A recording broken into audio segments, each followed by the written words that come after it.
kasih Anda masih mendengarkan 102,8 Mesra FM. Mesranya musik dan informasi. Ya, Assalamualaikum warahmatullahi wabarakatuh dan selamat pagi Insan Mesra. Senang sekali rasanya di pagi hari ini saya hadir kembali bersama Insan Mesra semuanya di 102,8 Mesra FM, mesranya musik dan informasi. Untuk siaran kami juga bisa didengarkan melalui streaming di www.radiomesra.com dan kita sekarang juga live di Facebook Radio Mesra.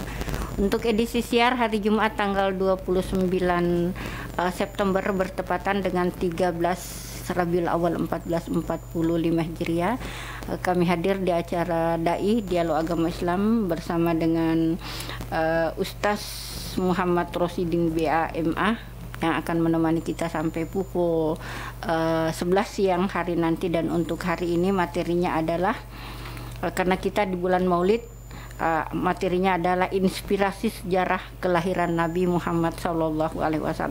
Nah, sekarang pukul 10:19 kita efisienkan waktu kita dengan mencoba menyapa Pak Ustadz dulu. Assalamualaikum Ustadz. Waalaikumsalam warahmatullahi wabarakatuh. Iya, apa kabar ini Ustadz? Alhamdulillah, insyaallah baik-baik saja. Alhamdulillah ya. Dan kita juga berharap mudah-mudahan pendengar kita semuanya tetap dalam kondisi sehat walafiat, pekerjaan juga tetap lancar-lancar semuanya, dan diingatkan hari Jumat ini banyak-banyak berselawat kepada Rasulullah Sallallahu Alaihi Wasallam. Ya, silahkan Ustadz dengan materi kita hari ini. Bismillahirrahmanirrahim. Assalamualaikum warahmatullahi wabarakatuh. Waalaikumsalam warahmatullahi wabarakatuh.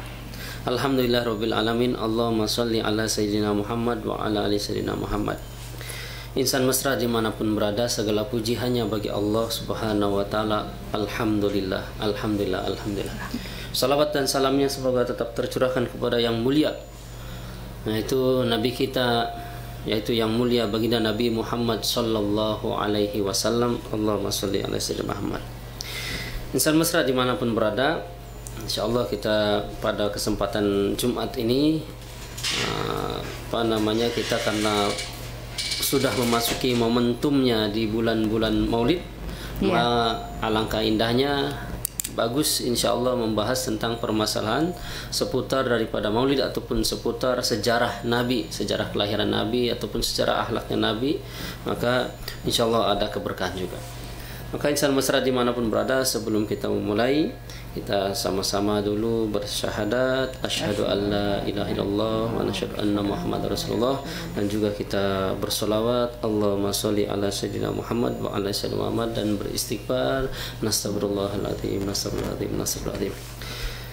Bismillahirrahmanirrahim. Insan mesra dimanapun berada, jadi pada bulan ini ya, sekarang sudah ke 13 Rabiul Awal. Iya, betul 13 Rabiul Awal, hari Jumat tanggal berapa ini kalau Masehinya? 29. Iya. Insan mesra dimanapun berada, pada bulan Rabiul Awal ini ada orang yang punya pangkat tertinggi di dunia dan di akhirat dilahirkan. Beliau punya pangkat tertinggi di dunia dan di akhirat. Beliau punya jabatan tertinggi di dunia dan di akhirat. Beliau punya gelar tertinggi di dunia maupun di akhirat. Beliau gelarnya salah satunya itu Khotamun Nabiyyin, Khotamul Anbiya wal Mursalin, yaitu penutup daripada Nabi dan Rasul, pemimpin daripada Nabi dan Rasul. Jabatannya, gelarnya, pangkatnya tertinggi di dunia dan di akhirat. Itulah Nabi Shallallahu Alaihi Wasallam. Maka Bapak Ibu yang dirahmati Allah Subhanahu Wa Taala, kalau kita bergelar ini, mungkin kalau kami karena berhubung di sini ada dicantumkan di situ juga gelarnya BAMA karena S1 S2-nya di Pakistan. Ini kalau kita ini yang bergelar entah itu profesor, doktor, apapun itu gelarnya, S1 ataupun apapun itu gelarnya. Kalau gelar keduniaan ini, kita kalau sudah meninggal tidak bergelar lagi, gelarnya almarhum, almarhumah dan seterusnya. Tapi para nabi, para rasul, orang-orang mulia itu ya tetap bergelar walaupun sudah meninggal. Nabi SAW, Sallallahu Alaihi Wasallam, itu salawatnya berderetan terus. Kemudian saya kayaknya baru sadar ini, Ustaz. Iya, Mi. Saya baru sadar kayaknya ya. Benar, kalau kita itu sudah almarhumah gelarnya kalau sudah meninggal, tapi ini Nabi kita sudah wafat berapa abad yang lalu. Tetap jadi khotamul anbiya wal mursalin, kemudian sallallahu alaihi wasallam, apapun itu semua makhluk. Nah, inilah gelar Nabi SAW. Kemudian nabi-nabi yang lain juga, rasul yang lain gelarnya alaihissalam, malaikat juga alaihissalam. Kemudian para sahabat juga setelah Nabi, gelar yang paling tertinggi di dunia dan di akhirat setelah Nabi, pangkat yang tertinggi, jabatan tertinggi setelah Nabi, nah yaitu sahabat. Sahabat ini gelarnya radhiyallahu anhum wa radu anhu. Itu artinya Allah ridho kepada para sahabat, sahabat pun ridho kepada Allah. Kalau Allah sudah ridho, dunia ya siap. Gimana kita terima? Boleh. Iya, kita terima dulu. Penelpon yang masuk. Waalaikumsalam warahmatullahi wabarakatuh. Waalaikumsalam warahmatullahi wabarakatuh. Ada itu di WhatsApp. Oh, ada pertanyaan di WhatsApp ya? Iya. Ya, waalaikumsalam warahmatullahi wabarakatuh. Kita simpan dulu pertanyaannya, Ustaz ya, atau bagaimana ini? Ya, boleh. Ya, tadi dulu melanjutkan tadi. Ya, saya melanjutkan dulu. Jadi gelar yang tertinggi, pangkat yang tertinggi, jabatan tertinggi setelah Nabi, yaitu para sahabat. Gelarnya radhiyallahu anhum wa radu anhu. Allah ridho kepada para sahabat pun ridho kepada Allah. Kalau Allah sudah ridho, surga menanti. Maka ketika disebut nama Nabi kita sallallahu alaihi wasallam, kalau nama nabi yang lain alaihi salam, ataupun malaikat alaihi salam. Nah, kemudian kalau para sahabat disebut Umar. Jemaah, kalau ada orang mengatakan Umar teman kita atau siapa? Harusnya di depannya ada sahabat Umar kah ataupun Sayyidina. Sayyidina itu artinya apa sih? Yang mulia. Yang mulia Sayyidina Umar. Yang mulia Umar. Maksudnya sahabat. Tapi di belakangnya kita ucapkan radhiyallahu anhu. Radhiyallahu anhu. Kalau sendiri, kalau banyak disebutkan maka radhiyallahu anhum. Kalau dua sahabat disebutkan maka radhiyallahu anhum. Kalau tidak bisa udah radhiyallahu anhu cukup. Kalau perempuan nanti radhiyallahu anha. Kalau perempuan. Itu gelarnya teman sahabat-sahabat. Ya, terus kalau ini nanti kita sebutkan itu kan doa juga. Kemudian setelah kalau orang-orang soleh meninggal ataupun orang soleh masih ada, maka dhammat barakatuhu. Tapi kalau orang soleh sudah meninggal, rahimahullah. Ya, boleh sudah. Siap.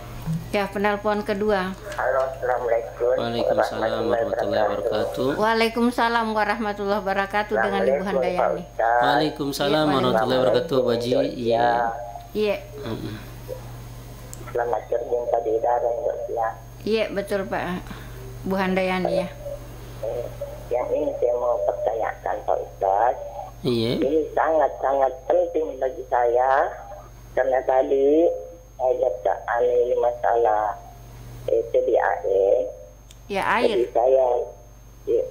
saya kembali bertanya kepada Pak Ustaz karena sudah 2 narasumber yang lalu saya pernah bertanya kepada Ustaz Munir Asri dan Dr. Andes itu saya pertanyakan sama dia masalah tayamun.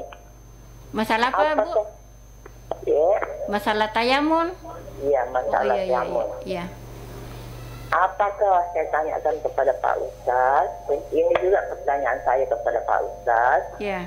Apakah isi tayamun berlaku bagi umat Islam yang mempunyai rumah dan ada air di dalamnya, berlaku untuk dipakai isi tayamun sholat 5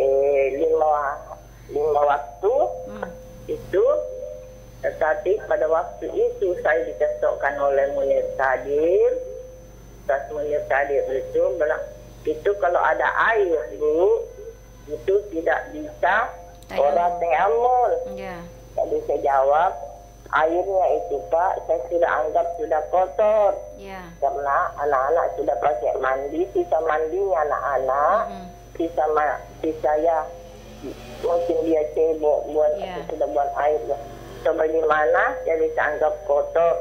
dibilang itu tidak boleh ibu tayammum pada waktu itu. Ibu keluar mencari air ke ember untuk dipakai berwudu di rumah. Jadi pada waktu itu terpaksa saya berjalan kaki karena saya masih di Kude pada waktu itu tinggal di Indonesia. Terpaksa saya pergi di sumur timba-timba di situ, dibawa kurang lebih 1 kilo rumah saya pulang balik. Itu saya ambil air, saya bawa ke rumah 1 ember untuk saya pakai berwudu. Tetapi ini saya keliling mencari sumur di dekat rumah saya, tidak ada.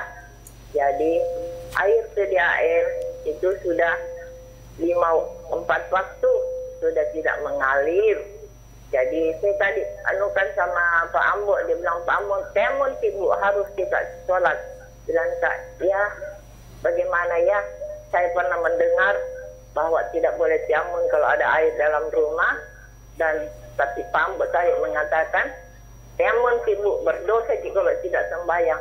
Bilang, saya tahu Pak Ambo bahwa saya berdosa kalau saya tidak sembahyang, tetapi apa daya, air di rumah saya ini ada kotor, termasuk sangat kotor, apa dia di WC tinggal, dan jika anak-anak pakai mandi waktu pergi sekolah, pulang anak-anak dari sekolah mau berwudu tidak ada air. Jadi apakah Pak Ustaz, pertanyaan saya seperpendek, apakah air tayammum bisa digantikan untuk tidak pakai sembahyang 5 waktu sehari semalam? Itu apa boleh atau benar boleh atau bagaimana? Yang karena yang dahulunya saya tahu bilang tidak boleh. Jadi apa ini boleh atau tidak Pak Ustaz? Saya mohon kepada Pak Ustaz penjelasannya yang jelas. Terima kasih. Assalamualaikum warahmatullahi wabarakatuh. Terima kasih. Waalaikumsalam warahmatullahi wabarakatuh. Yang mana dulu? Yang di chat atau yang telepon tadi? Yang di chat dulu. Ya, karena duluan ya. Ya, karena duluan yang di chat, maka di chat dulu. Apa itu intinya? Pertanyaan kita dari saudara kita yang ada di Sidrap ini. Apanya? Aku dari Pak Konro. Saya baca. Bahasa Bugis ya, itu campur. Jadi aku mau bertanya dari tema pembahasan. Tadi kayaknya ada beda sedikit dengan pertanyaannya. Ada tetangga saya tiap malam selalu membunyikan musik sampai jam 2 dini hari. Dan tetangga saya itu non muslim. Pertanyaan saya, apa yang saya harus katakan sama tetangga supaya semua tetangga ya? Semua tetangga saya ini mengganggu sekali Pak Ustadz. Kira-kira apa yang saya sampaikan kepada tetangga saya itu? Intinya gimana caranya menyampaikannya? Sebetulnya walaupun dalam segi, jangankan dalam segi agama, dalam segi ini saja kewarganegaraan, kan kita tidak boleh saling mengganggu, apalagi di jam-jam istirahat. Nah itu poinnya. Kemudian apalagi dalam Islam, umpama kita bersolawatan ataupun azan ataupun kita bersyair Arab apapun itu, tapi di jam-jam istirahat mengganggu orang nggak boleh. Karena bukan waktunya. Ada waktunya itu, apalagi dalam agama. Terus bagaimana nih kondisinya seperti ini ketika ada tetangga kita ini non muslim melakukan hal seperti itu, menyalakan musik sampai terdengar ke tetangga sampai malam, kita bagaimana? Kalau kita tidak bisa menegur langsung, kan kalau menegur langsung takut tersinggung, maka lebih bagus tanyakan ke RT di situ, ke pemangku pemerintahan di situ. Pak, ini sebenarnya kami karena yang paling dekat bertempelan rumahnya dengan dia tiap malam nyetel musik sampai malam, sebetulnya terganggu. Insya Allah bisa. Yang penting ada pendekatan dengan pemerintah. Terus tanyain juga tetangga yang lain terganggu nggak. Kalau yang lain tetangga mungkin karena jauh, tapi kalau kita yang dekat posisinya pasti terganggu. Tinggal terus terang ke bilang ke RT atau RW kepada tokoh masyarakat. Atau kepada tokoh masyarakat itu. Kalau kita tidak bisa belum bisa menyampaikan langsung, kecuali kita juga bisa pandai bergaul, enak orangnya bisa langsung aja ke rumahnya, main kasih hadiah, nanti lama-lama tanya langsung, Pak. Sebetulnya saya tuh terganggu Pak kalau malam, bagaimana Pak kalau cuma sampai jam 10 kah, sampai jam 9 kan gitu. Tapi kalau kita belum bisa, atau tanya kalau saja. Misalkan si tetangganya ini mau dengar musik sampai larut begitu, jangan sampai kencang-kencang suaranya. Bisa kan, yang penting terdengar di ruangan kita kah. Nah, gitu, seperti itu. Ya, selanjutnya pertanyaan Ibu Handayani, sabar untuk penelpon selanjutnya. Kayaknya masih ada yang menelpon. Kita terima ya, Ustaz? Iya, boleh. Ini kayaknya Pak Aldi Bro ini. Iya. Iya, halo. Halo. Ya, Assalamualaikum warahmatullahi wabarakatuh. Waalaikumsalam warahmatullahi wabarakatuh. Dari Mengapa Lembang. Pak Aldi Bro. Iya. Jadi langsung saja ya. Iya. Ini terkait dengan bulan Maulid ya. Iya. Ada sesuatu kejadian ya. Saya tidak sebut di mana. Ini begini. Ada sekumpulan anak muda dan juga di situ ada orang tua lagi menghiasi dekorasi apa ya dikatakan dekorasi. Mulai dari telurnya. Ada embel-embelnya juga di situ yang pokoknya membentuk satu keindahan ya, untuk dipasang di tiang, bukan tiang, di pohon pisang. Iya. Datanglah seorang bapak menanyakan, ini bikin apa? Katanya ini dibikin untuk hiasan telur. Terus ini si bapak lagi bilang, oh Maulid ya.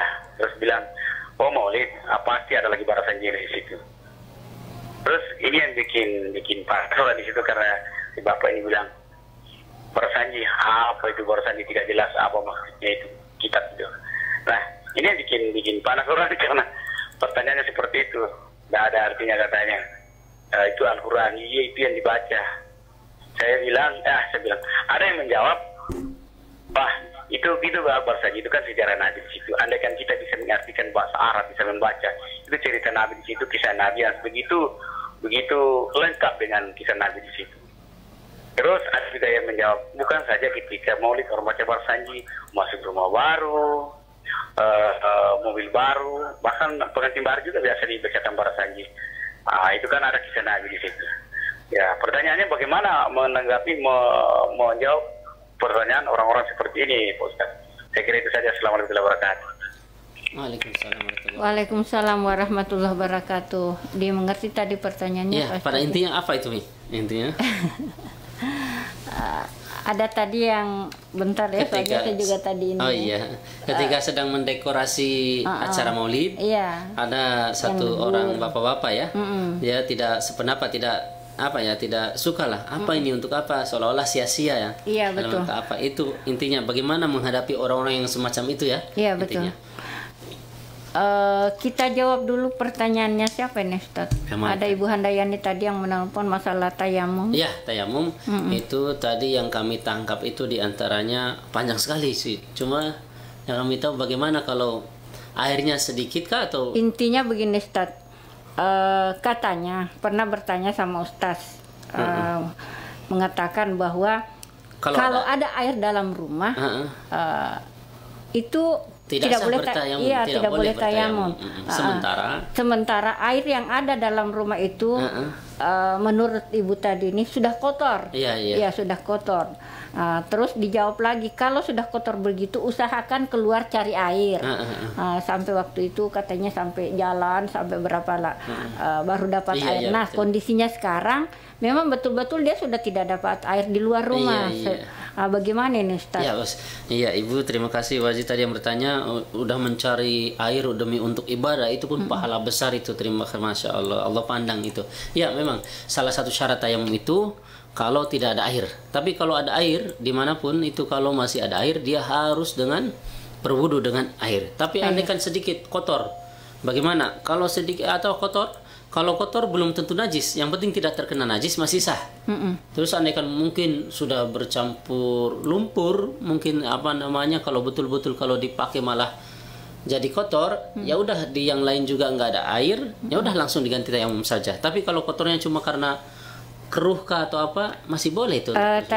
tadi menurut ibu ini biasanya kan ada 2-3 orang dalam rumah itu udah pakai mandi, airnya kepercik-percik masuk di situ, prasangkanya ibu ini sudah tidak layak lagi untuk dipakai berwudu begitu. Ya, jadi umpama kena percikan ataupun apa, kalau baknya itu besar seukuran 2 kula dalam hukum syariat, 2 kula itu kalau di sentimeter kan itu 60 cm persegi ke atas ke bawah ke samping itu 60, ataupun 217 liter, maka itu sudah terhukumi 2 kula. Maka terciprati pun ataupun kena najis pun, bangkai apapun tetap terhukumi suci seperti itu. Jadi umpama ini umpama baknya memang lebih daripada airnya 2 kula, maka nggak apa-apa walaupun terciprati. Tapi kalau umpama kita ada air tapi airnya sedikit, cukup untuk kebutuhan rumah tangga saja, pakai aja untuk kebutuhan rumah tangga. Apalagi sekarang kemarau kan, banyak yang pasokan airnya sedikit, kecuali yang sumurnya masih mengalir terus, maka ya udah pakai, alhamdulillah airnya banyak. Tapi kalau bagi orang-orang yang airnya sedikit ataupun ada mungkin ngambil untuk kebutuhan rumah tangga saja, biarkan untuk rumah tangga, kebutuhan rumah tangga atau untuk minum, tapi dia berwudunya pakai diganti aja dengan tayamum. Tayamum, iya. Kalau misalkan Ustaz, ini kan biasanya kalau kita berwudu cuman pakai biasanya saya pakai cerek itu Ustaz, ya pakai cerek. Kalau bisakah dipanasi itu air dulu Ustaz? Iya, boleh. Bisa dipanasi, boleh. Nah, apalagi kalau musim dingin mungkin kan takutnya dingin atau apa, boleh dipanasi dulu. Dipanasi dulu, dihangat-hangatin maksudnya Ustaz. Iya.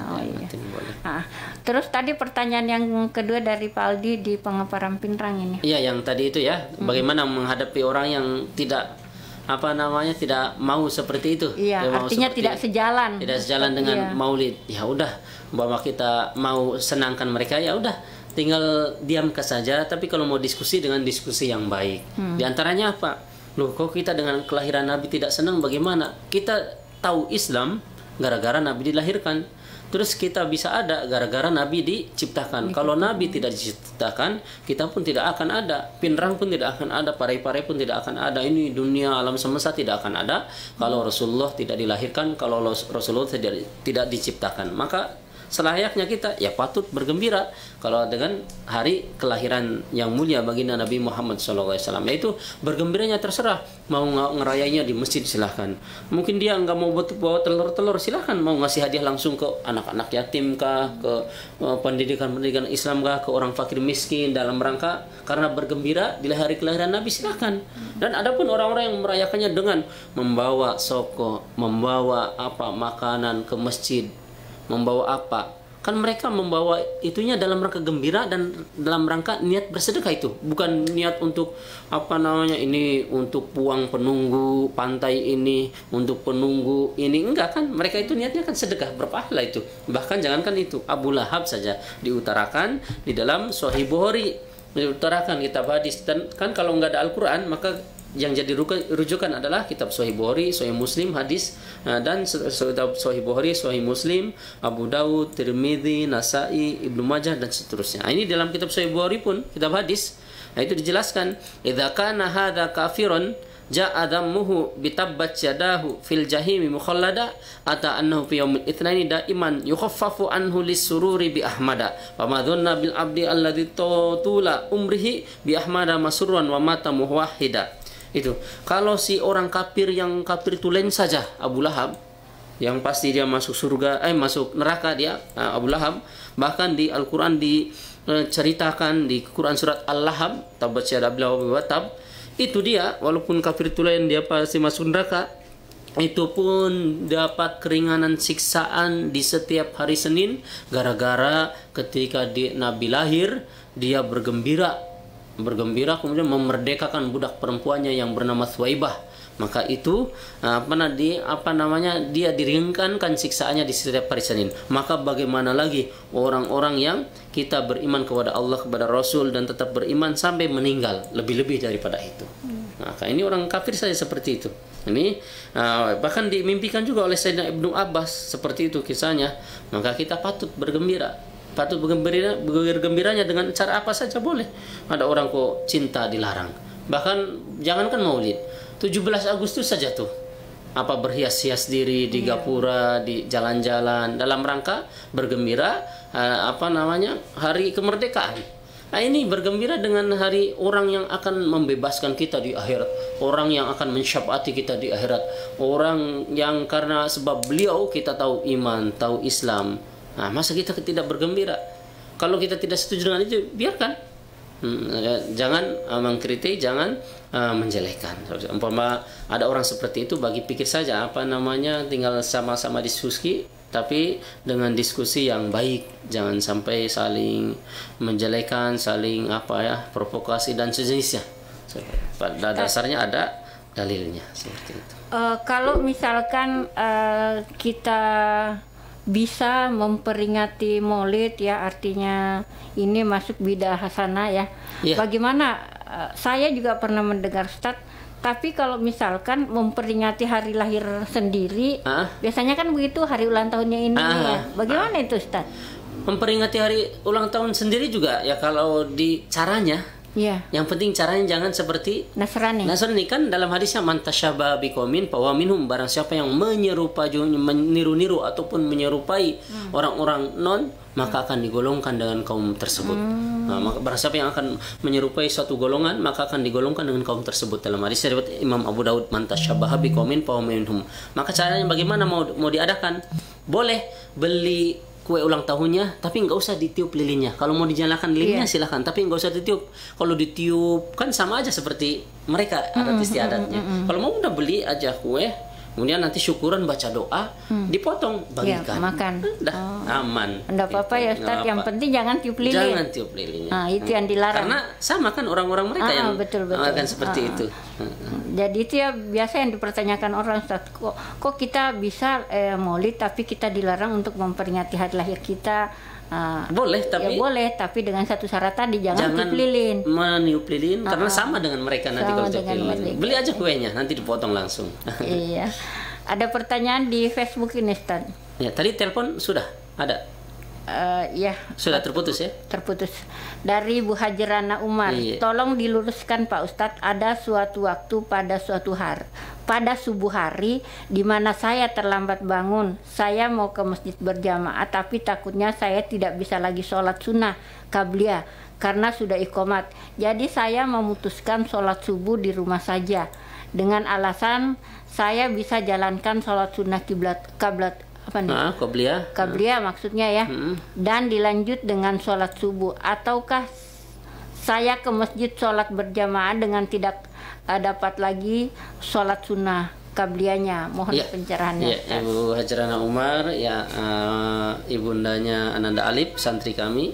Ya, terima kasih yang setia setiap offline maupun online hadir. Ya, pertanyaan itu bagaimana ketika masjid sudah qomat, karena kita tidak mau tertinggal sholat sunnah qobliyah. Kan kalau masjid karena sudah qomat nanti nggak dapat qobliyah subuh. Nah, kalau di rumah bisa qobliyah dulu baru sholat. Bagaimana yang dahulukan? Bagusnya dalam syariat yaitu lebih bagus kalau kita ini berjamaah dulu, ikut berjamaah. Karena sudah qomat kan, kalau sudah qomat ikut saja nggak apa-apa berjamaah, tapi nanti qobliyahnya bisa dikodok.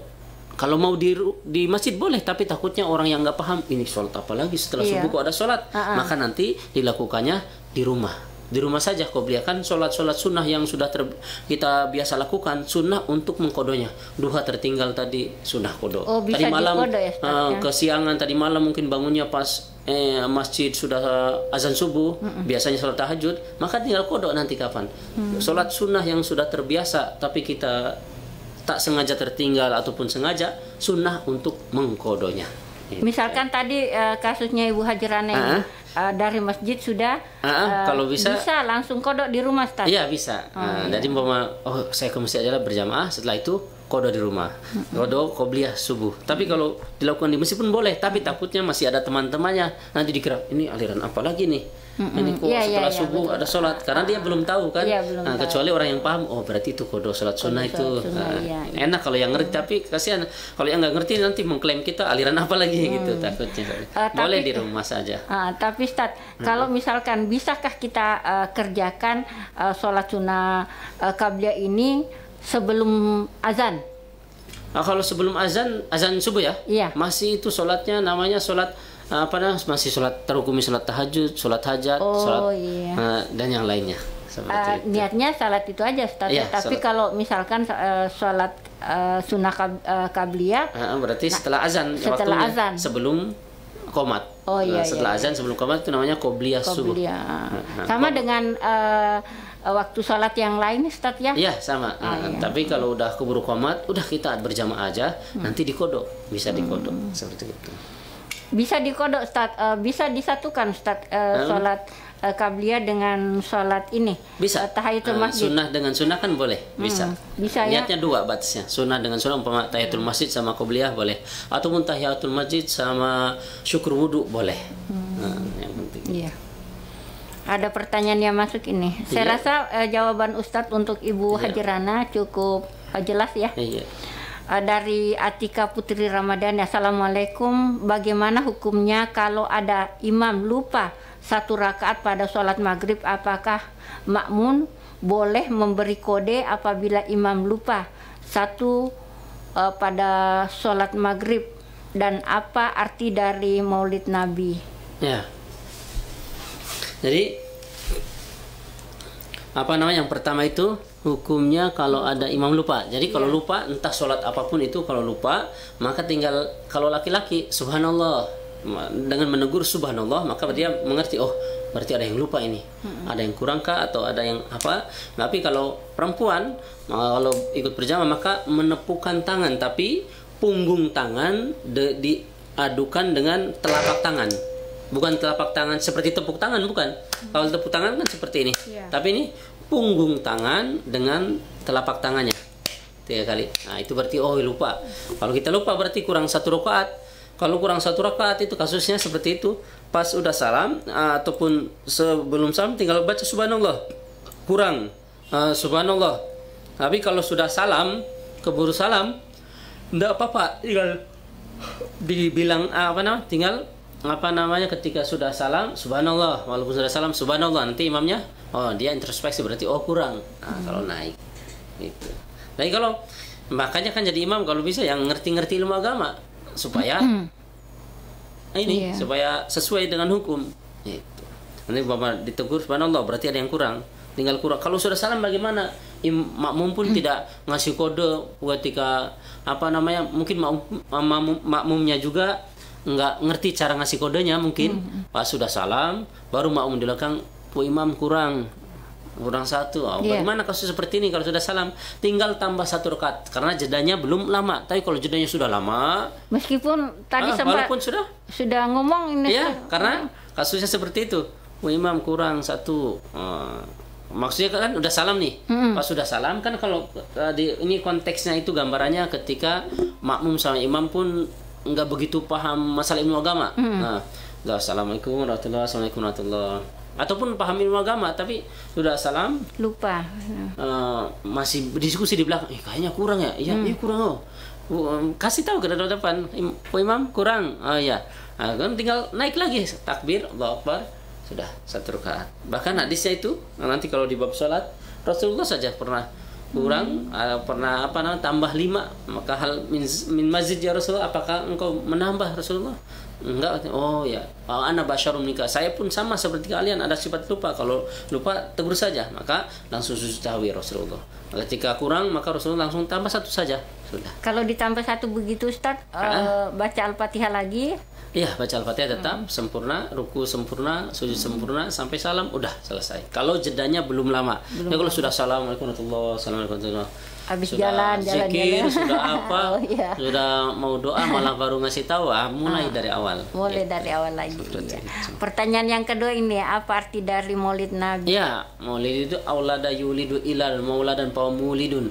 Padahal maulidun ilal taala. Jadi Maulid itu yang dilahirkan, maksudnya yang dilahirkan Nabi sallallahu alaihi wasallam. Yang dilahirkan Maulid Nabi, kelahirannya Nabi sallallahu alaihi wasallam. Apa perbedaan ini Ustaz, Maulid dengan milad? Milad itu hari lahirnya. Hari lahirnya. Maulid itu yang dilahirkannya. Siapa yang dilahirkannya? Nabi yang dilahirkannya. Kalau kita bicara membahas berarti kalau kita nggak setuju dengan Maulid, berarti kita nggak setuju dengan Nabi seolah-olah. Nggak setuju dengan lahirnya Nabi. Lahirnya Nabi. Makanya orang bergembira itu dengan cara apapun boleh. kecuali caranya yang diharamkan nggak boleh. Kita bergembira dengan main kartu, mabuk-mabukan nggak boleh, nggak boleh. Tapi kalau dengan bergembira dengan cara-cara yang baik boleh. Apalagi dalilnya ada itu, Abu Lahab saja, orang kafir tulen yang akan masuk neraka, diceritakan di surat Al-Lahab. Dia pun dapat keringanan siksa di setiap hari Senin gara-gara memerdekakan budak perempuannya di hari kelahiran Nabi, karena dia bergembira. Apalagi kita orang Islam yang beriman kepada Nabi, kalau kita bergembira pasti dapat keberkahan banyak sekali. Sementara peringatan Maulid sendiri itu Ustaz, sejak kapan dilaksanakan? Itu kalau nggak salah itu ketika zamannya dinasti kaum Fatimiyun, tapi setelah itu diteruskan oleh kelompok-kelompok Syiah dan seterusnya. Terus nanti setelah itunya diteruskan lagi oleh ulama ahli sunnah wal jamaah yang karena itu positif nilainya. Tapi yang jelas yang yang positif maka boleh, yang tidak melanggar syarat boleh dilakukan. Ternyata Syiah juga melaksanakan Maulid, Ustaz. Iya, sebelumnya itu kalau sekarang nggak tahu ya, dulunya itu kaum Syiah dulunya Maulid. Tapi kan kaum Syiah kan mereka lebih dominan bahwa yang berhak jadi nabi yaitu Sayyidina Ali, kemudian imamnya cuma 5, yaitu Sayyidina Hasan Hussein, Sayyidina Ali, Sayyidina Fatimah, sama Nabi. Itu 5 imamnya, 5 ininya panutannya. Yang lain sahabat Nabi yang lain, sahabat yang lain murtad semua menurut mereka. Menurut mereka boleh. Ketika Sayyidina Ali suruh menggantikan Rasulullah di ranjangnya, kata mereka kan malaikat Jibril salah menurunkan wahyu, padahal udah bukan seperti itu intinya. Kenapa dirubah-rubah? Seperti itu. Masih ada bahkan kalau siapa yang pertama merayakan Maulid, bahkan kalau dalam kalau ditelusuri, bahkan Nabi sendiri yang awal mula merayakan Maulidnya sendiri, merayakan hari kelahirannya. Apa dalilnya? Di hadis riwayat Imam Muslim, maka nomor hadis bab puasa nomor hadis 197, yaitu ketika anak qudratan Arabian qala ya Rasulullah ma taqulu fi shaumi itsnain, ketika Rasul ditanya tentang puasa hari Senin, faqala, maka Nabi kan sahabat bertanya, kenapa engkau puasa pada hari ini bertepatan dengan hari Senin itu? Maka kata Nabi, faqala dzaka yauma wulidtu fihi, hari ini hari saya dilahirkan, hari Senin. Nah, ini berarti Nabi bergembira dengan hari Senin, beliau berpuasa. Berarti ini bisa jadi landasan untuk memperingati Maulid. Memperingati Maulid. Nabi pun sendiri seperti itu, bergembira dengan hari lahirnya. Masih ada kesempatan beberapa menit ke depan, 5 menit ke depan lagi nih Ustaz. Kayaknya masih panjang pembahasan kita hari ini. Ya, pada intinya itu Nabi itu sosok yang mulia.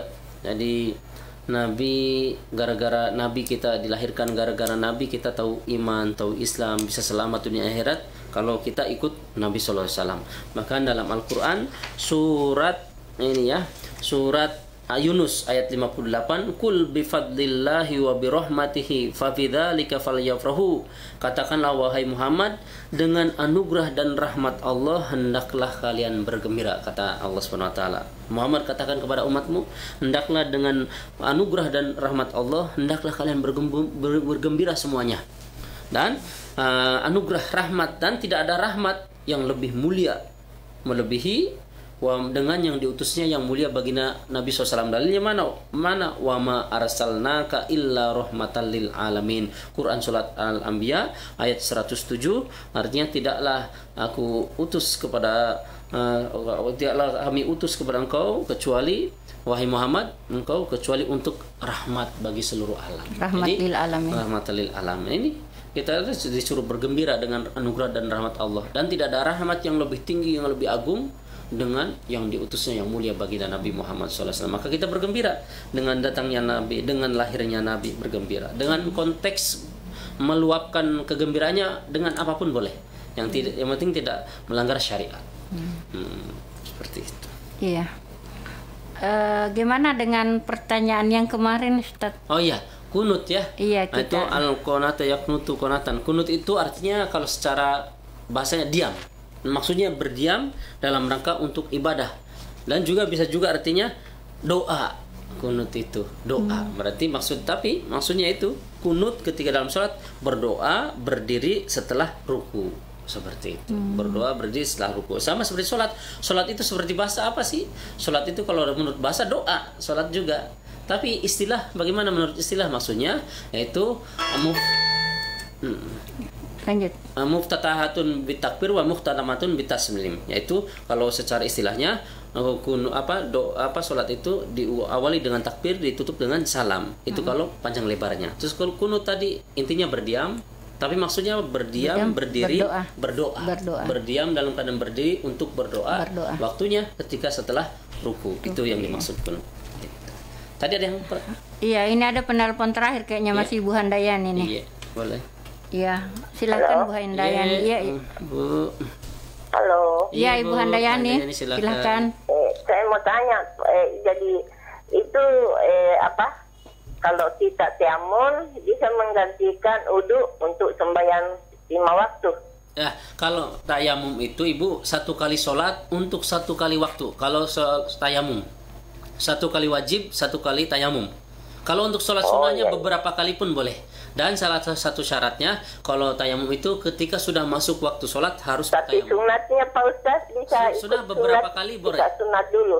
Iya, kalau sholat sunnah untuk beberapa kali boleh. Tapi kalau tayamum untuk sholat wajib 1 kali. Nanti berarti maksudnya nanti kalau sudah masuk sholat berikut Duhur, lagi harus tayamum lagi. Tayamum lagi. Tayamum lagi. Asar tayamum lagi. Gitu. Tapi kalau sholat sunnah? Sholat sunnah beberapa kali. Karena ini sekarang mati lampu, mati air juga, tidak ada lagi air. Iya. Boleh pertanyaan. Terima kasih Pak Ustaz. Terima kasih. Assalamualaikum warahmatullahi wabarakatuh. Waalaikumsalam warahmatullahi wabarakatuh. Jadi umpama tayamum itu kalau memang nggak ada air di kita, ada tetangga yang bisa diminta boleh. Minta ke tetangga, ambil di sumur. Tapi kalau tetangga pun mungkin susah diminta ataupun nggak enak atau gimana, ya udah ganti tayamum. Pakai tayamum saja. Ke masjid juga, masjid mungkin nggak ada, jauh, silahkan. Tapi kalau masjid dekat ke masjid boleh. Boleh, iya. Ya, tak terasa Ustadz, kita sepertinya sudah di penghujung acara ini. Semoga saja apa yang Ustadz sampaikan, Ustadz paparkan di acara kita ini, insya Allah ada manfaatnya bagi kita semuanya. Jadi buat Insan Mesra, tadi sudah dijelaskan kembali kepada Pak Ustadz bahwa siapapun yang ingin melaksanakan maulid silahkan, yang penting tidak melanggar syariat-syariat agama ya. Dan untuk pembahasan berikutnya Ustadz, kita kembali ke pembahasan semula atau bagaimana ini? Terserah audiens ataupun dari ini boleh mau membahas tentang kelahiran Nabi boleh. Mumpung kita masih di bulan Maulid Ustadz. Iya, karena tadi belum disentuh sama sekali ya. Iya, belum. Boleh mungkin nanti secara 1 kali lagi lah boleh dibahas. Ya. Kemudian kita nanti berlanjut. Sebetulnya panjang juga, tapi kan setidaknya ada disinggung sedikit. Sebenarnya kalau dibahas seberapa kali pun tidak bisa. Tidak. Itulah yang mulia bagi Nabi masalah. Ya, terima kasih juga untuk Insan Mesra yang sudah bergabung di layanan telepon kita. Terima kasih untuk yang sudah gabung di Facebooknya kita. Semoga saja insya Allah ada manfaatnya bagi kita semuanya. Wabillahi taufiq wal hidayah. Wassalamualaikum warahmatullahi wabarakatuh.